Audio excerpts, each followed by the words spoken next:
Hello, this is Alexander Green, Chief Investment Strategist with the Octa Club. And today I'm going to talk about what should be your bear market survival kit.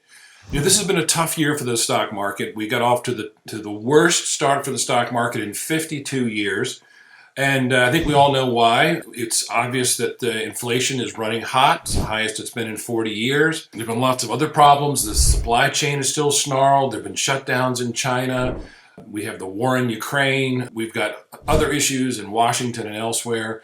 But the main issue is inflation and the fact that the Federal Reserve is taking interest rates higher, 3/4 of a point at a clip. And that's unusual because usually they raise rates a quarter of a point, wait and see what happens, and raise rates a quarter of a point, wait and see what happens. But in this case, they got so far behind the curve, they're playing catch up. And now the fear among many investors that they're taking interest rates so high, so fast that it's going to push the economy into a recession.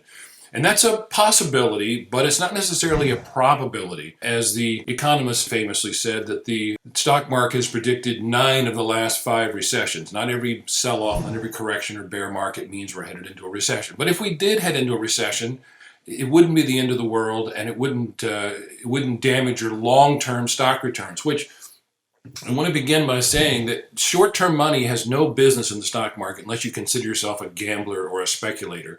Most people who invest in stocks should have at least a 5-year horizon. It's better to have a 10 or even 20-year horizon. And there's a good reason for that, and it's this. Because in any given day, you have about a 50-50 chance of making money in the stock market. It's like flipping a coin. But over longer periods of time, your odds are much better. Over a 1-year period, the stock market has gone up 68% of the time. Over a 10-year period, it's gone up 88% of the time. And over the 20-year period, 100% of the time. Now think about that for a second. There has never been a 20-year period. I don't care if you started right before a stock market crash and the Great Depression or anything that's happened in the past. There has never been a 20-year period starting on any day where people didn't make money with stocks over the 20-year period. I'm measuring by the S&P 500 now. So that gives you confidence that the long-term direction of the stock market is up. And indeed, it is up. Nothing has performed as well as common stocks over time. Not bonds, not real estate, not gold. Nothing has outperformed a diversified portfolio of common stocks. But bear markets are a fact of life. And they're completely natural, completely normal. People get all emotional about them, but they shouldn't, because history shows that the worst investors panic and sell. And then they look back and they regret what they did. But oftentimes they're so emotional that there's simply no stopping them. I know because I used to manage individuals' money and I had to deal with their emotions as well as their time horizon, objectives, and goals and so forth. But the mediocre investors didn't panic and sell, but they didn't do anything either. They just sat on their hands. Maybe they reinvested their dividends, and eventually, of course, their portfolios went up again. But the best investors always do the same thing. They use these market downturns as an opportunity to pick up great companies while they're inexpensive. Now, notice I didn't say any companies, great companies, because some companies are down because, quite frankly, their business has worsened, their outlook has changed, and for the worse. And you don't want to be owning those companies in a bear market, and quite frankly, you don't want to be owning them in a bull market either. So you want to own great companies, and that means you want to diversify, spread your bets, because you don't want the market to bounce back, but the stock that you own doesn't bounce back. And you don't just diversify between stocks and bonds. Within the stock market, you can own large company stocks and small company stocks, and growth stocks and value stocks, and international stocks, as well as domestic stocks, because international markets are actually very cheap historically and in relation to the US market right now. So that belongs in your portfolio as well.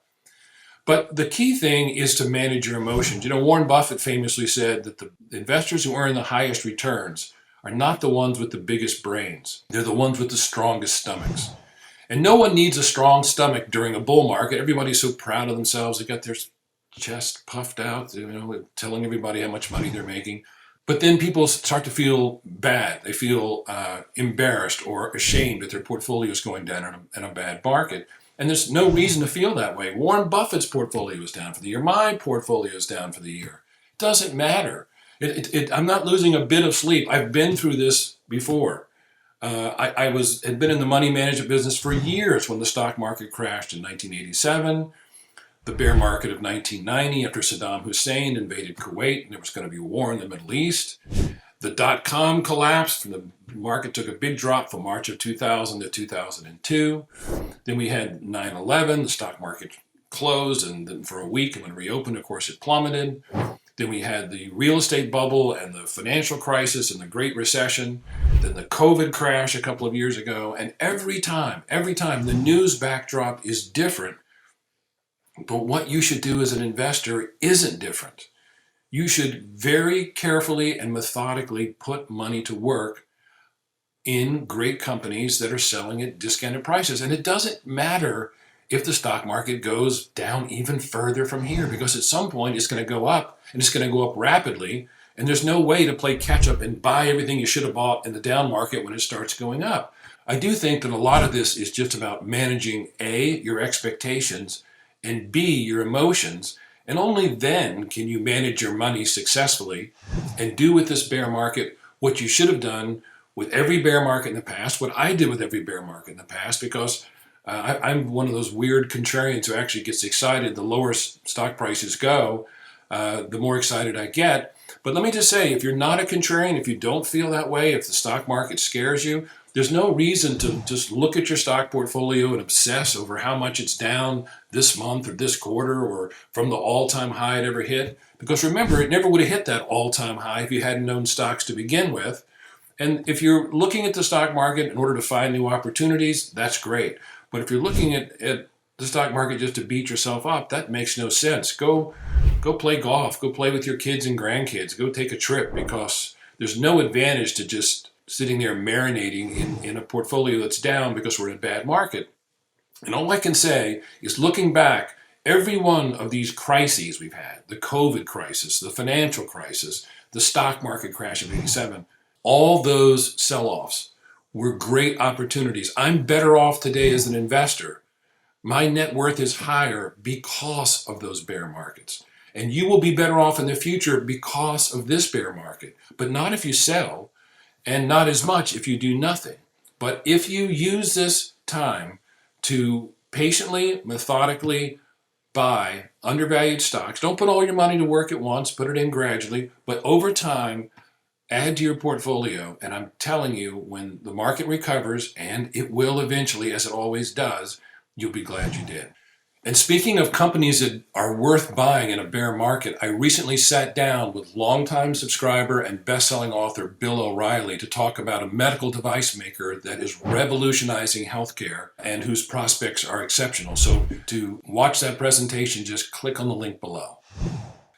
So that's it for my bear market survival kit today. I hope you take advantage of the advice I've given you here today. Thanks so much for tuning in. I'll see you next time.